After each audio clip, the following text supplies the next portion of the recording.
Hi, my name is Jenna Winton, and I'm a cultural sustainability consultant and folklorist living in northeastern Pennsylvania. My work really centers on cultural sustainability assessment and impact assessment. And to do this work, I need indicators. So today I'd like to talk about developing indicators of cultural sustainability by combining theory and local knowledge. Today I'll be talking about the need for cultural sustainability indicators, the research approach I took, a description of the indicators, adapting indicators to unique community contexts. I'm going to give an example of using the indicators in fieldwork. And then I'd just like to talk about data uses and limitations and discussions.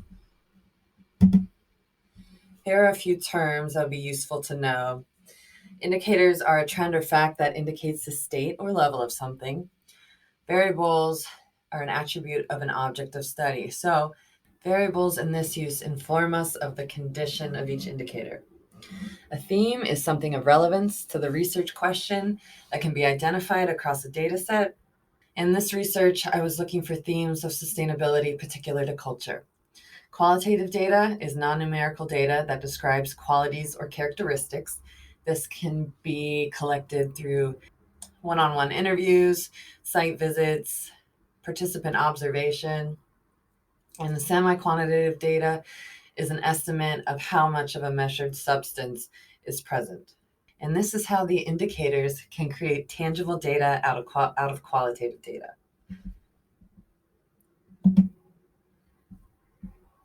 Cultural sustainability. So many of you working in folklore have heard the term cultural sustainability and probably know what it means, but in case you haven't, cultural sustainability can be simply defined as sustaining a community's collective sense of identity in the face of change. And this can be in many different ways. So cultural sustainability goes beyond cultural preservation. Practices also include supporting cultures in adapting to change on their own terms and evolving through innovation of these traditional practices. Sustaining culture is important for communities, individuals, and its importance to community development and holistic sustainability is becoming more and more apparent. A sustainable society depends on a sustainable culture. If a community's culture disintegrates, so will everything else. Exploring the larger research question of how something so subjective and intangible as culture can be assessed, monitored, and evaluated, my research was designed around these objectives. To define indicators by identifying universal themes of sustainability particular to culture, apply community knowledge to make these indicators appropriate for use in flexing and unique context. The research methods I used were thematic analysis of literature to define the indicators. I delved into not only cultural sustainability theory, but biology and community development. And I also researched qualitative and semi-quantitative methods for creating and measuring variables from ethnographic data. The need for cultural sustainability indicators. So indicators give us tangible data, and that's important because we can use it in the field to assess, monitor cultural sustainability, and also evaluate supportive projects. Tangible data also gives us the ability to create visuals for better understanding to stakeholders and presenting data to audiences. Trends in each indicator can be monitored over time to indicate the cultural sustainability of a region or group. Indicators provide us with an opportunity to support culture holistically, not just symptoms of cultural crisis. So when I say symptoms of cultural crisis, I'm talking about initiatives that work on, focus on one traditional practice.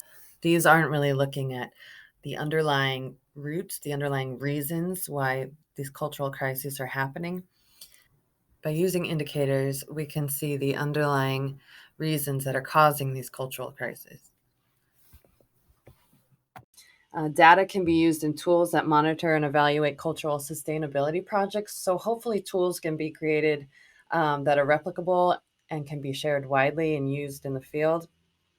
Indicators can inform other domains of sustainability for holistic sustainability projects. Here are the cultural sustainability indicators.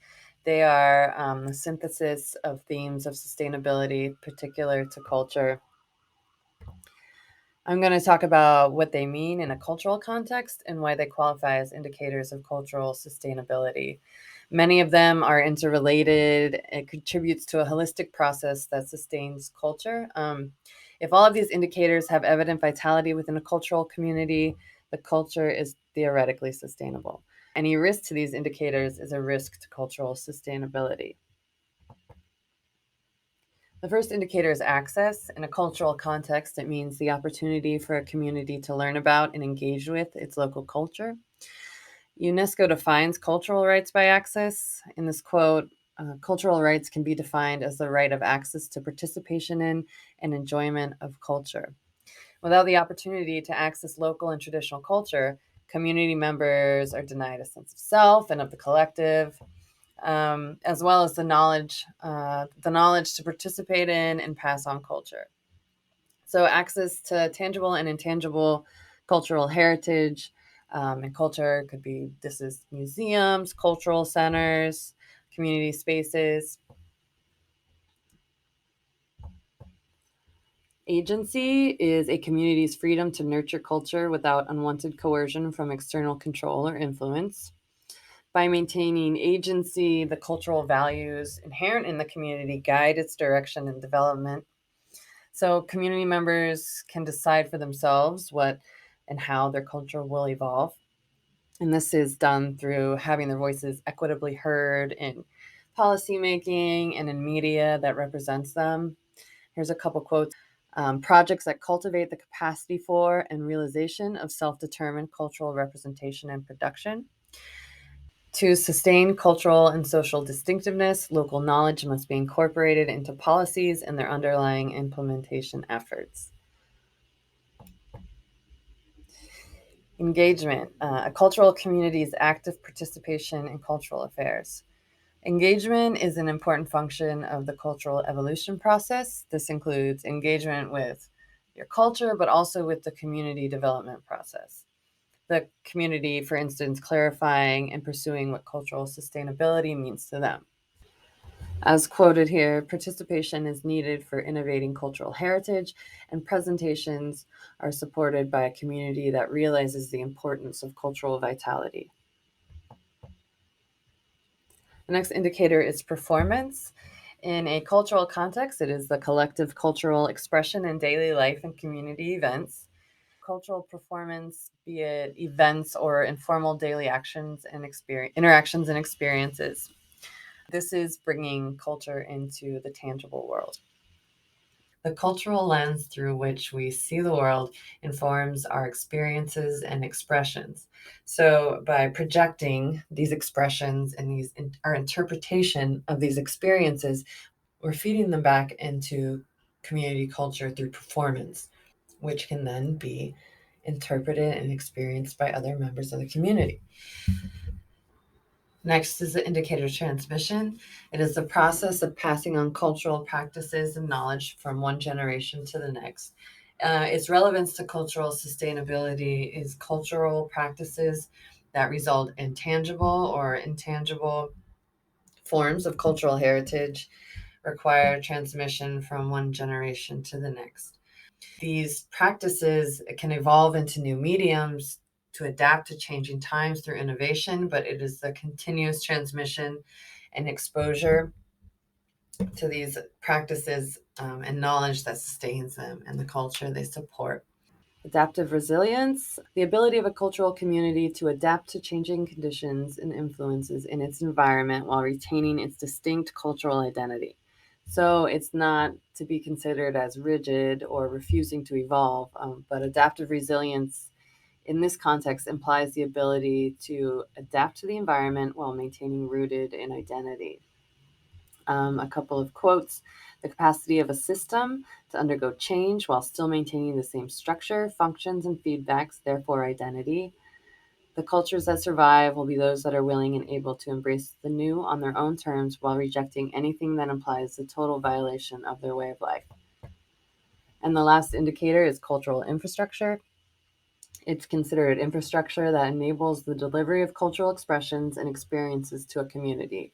So it's not only the local layout of a community and its public places, but it's also the people, technology, and cultural collections that facilitate opportunities to engage in culture. This can also be the local government and institutional policies.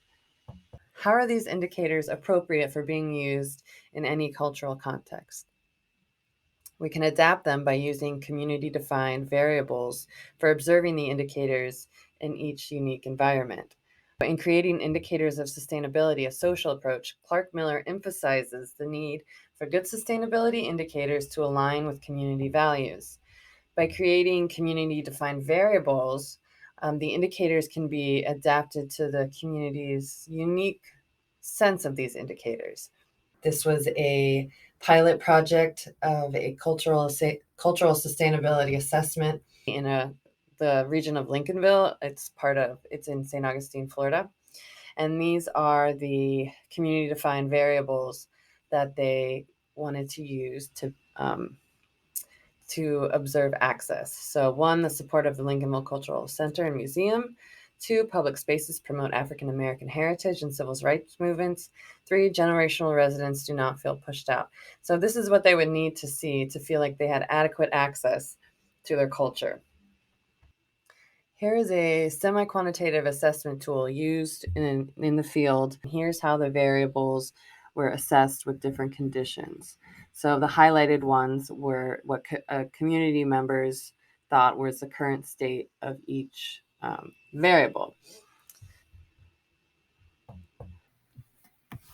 When the condition of each variable is added together, it gives us the condition of the indicator access.